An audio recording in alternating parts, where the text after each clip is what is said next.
അതെ, എന്താ ഇവിടെ പാചകത്തിന് വന്നിരിക്കുന്ന ആളല്ലേ? അതിന് എന്നിട്ട് എത്ര വാചകം? ഏ?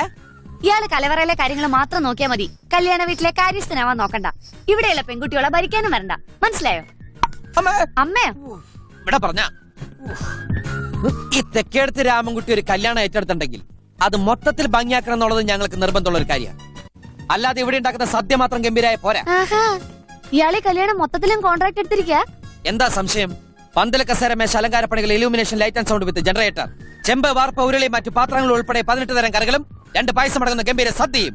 തെക്കേടത്ത് ട്രാവൽസിൽ നിന്ന് ഈ കല്യാണത്തിന് വേണ്ടി ഓടാൻ തയ്യാറായി നിൽക്കുന്ന 7ഓളം കാറുകൾ. പിന്നെ തന്റെ I mean your father Thampi sir പറഞ്ഞിരിക്കുന്ന ഈ കല്യാണം ഗംഭീരാക്കി കൊടുക്കുന്നതാണ്. മനസ്സിലായോ? എന്താ രാമൻകുട്ടി, നിന്റെ അച്ചുവേട്ടനെയും പണിക്കാരെ ഇതുവരെ കണ്ടില്ലല്ലോ. അച്ചുവേട്ടൻ ഇന്ന് അവരെ ലേറ്റ് ആയ ചരിത്രം ഉണ്ടായിട്ടുണ്ടോ? തമ്പി സാർ ടെൻഷൻ ആവാതിരിക്കെ അവര് കൃത്യസമയത്ത് തന്നെ ഇവിടെ എത്തും. മോളറിയില്ലേ രാമൻകുട്ടിയെ? ഇവരെ വെറും പാചകക്കാരായിട്ട് കാണരുത്. തെക്കേടത്തുകാരെന്ന് പറഞ്ഞാൽ വലിയ